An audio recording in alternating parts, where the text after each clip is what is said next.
disability doctors here, and today we're talking about hypertension or high blood pressure. Main goal here is to, number one, kind of explain, hypertension definitions and also how it relates to your claim, VA claim. So first of all, what is hypertension, Dr. Weipert? So it's funny, it depends on who you talk to. There's all kinds of numbers. If you talk to NASA, they want a certain number. If you talk to the FAA, they want a certain number. If you talk to your pediatrician, they want a certain number. If you talk to your general practice doc, they all have different numbers, and there's different guidelines out there. We start to get excited about hypertension when we see blood pressure over 140 over 80. At that point in time, we usually try to talk to you about lifestyle changes, about diet changes to try to bring it on down.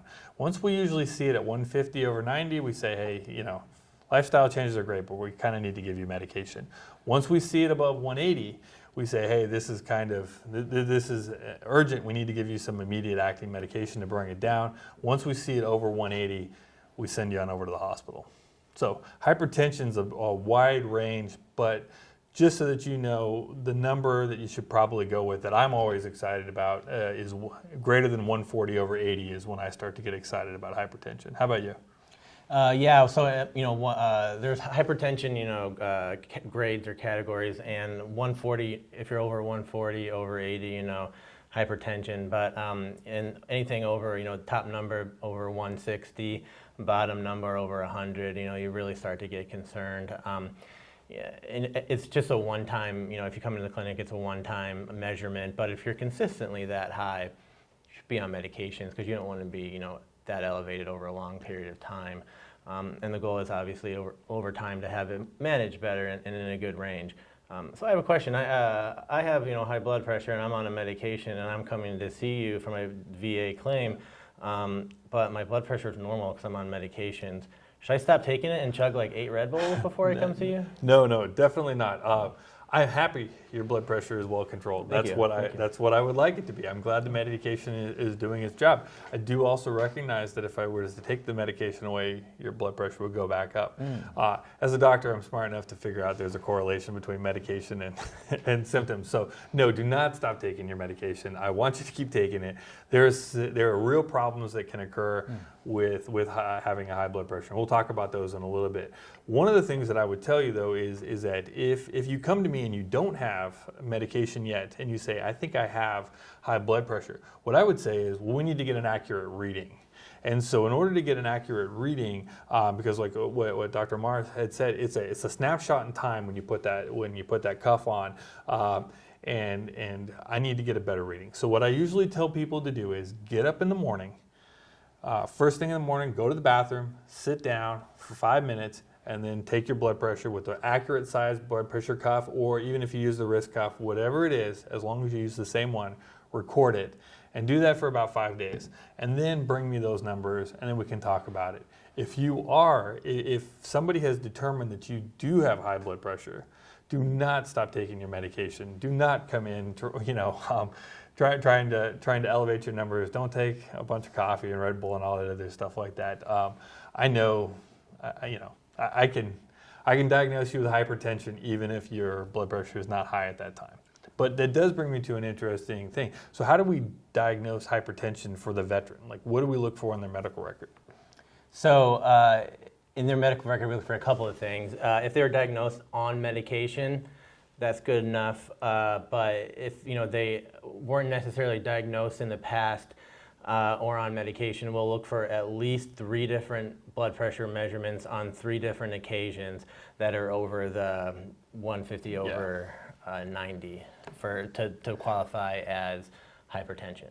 Yes, and I mean, unfortunately, it's not that hard to do. I went to the dentist yesterday, and they told me my blood pressure was high as they were going to drill into a tooth. So just having one-off blood pressure readings, I mean, stress in life, drinking coffee, going to the dentist, all those things are going to make it high. So we're looking for 3 separate times over time where we can show, yeah, he's consistently had high blood pressure. I like to take my blood pressure after my wife yells at me. Scary. Yeah, and it's one of those things too that you would think that it's such a simple test. You just put the cuff on and you inflate it and everything. But if you don't get the right size cuff, if you don't get the right, an accurately calibrated machine, you can have problems with that. So what kind of, so let's say that we do have somebody who is diagnosed with blood pressure, hypertension.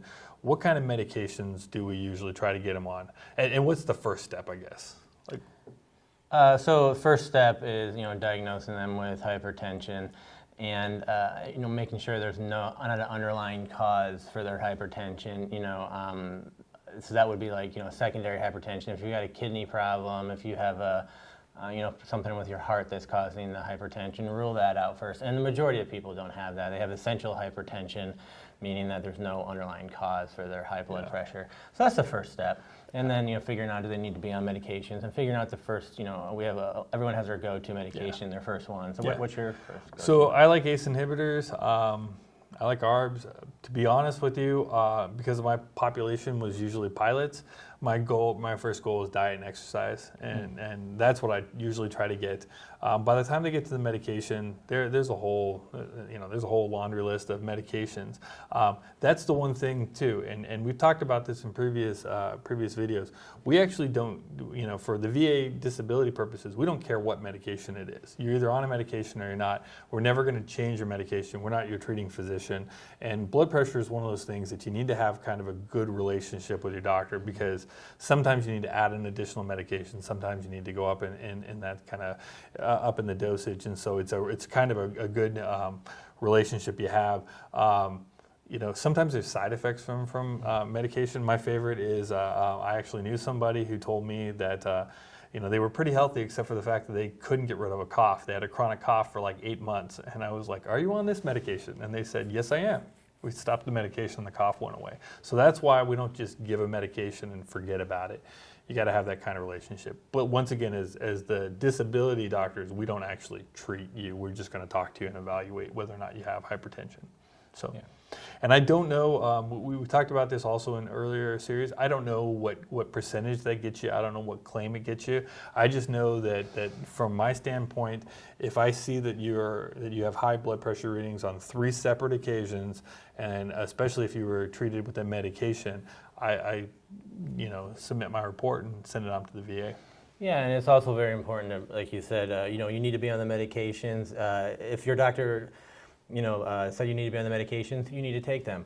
And also, it's a good idea to bring up the side effects. Like you told me, you take that beta blocker and now you can't get an erection. That's important to bring up to your VA doctor. That is very important to bring up to your doctor. I don't think people go into side effects as often as they probably should with medication. And that is, so hypertension will cause different problems. It's the reason why we treat it so aggressively. We worry about strokes, we worry about cardiac problems, we worry about a couple other things. So it's important. But yeah, the side effects are also important to mention to your provider.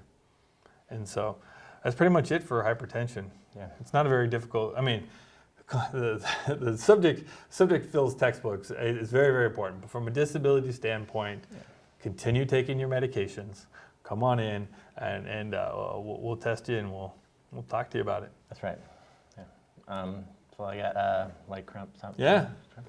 Yeah, let's get some more people to watch these videos. Yeah, please like, comment, subscribe, email, anything to kind of get it out there so more people can see this and be informed about VA disability claims. Yeah, thanks for your time.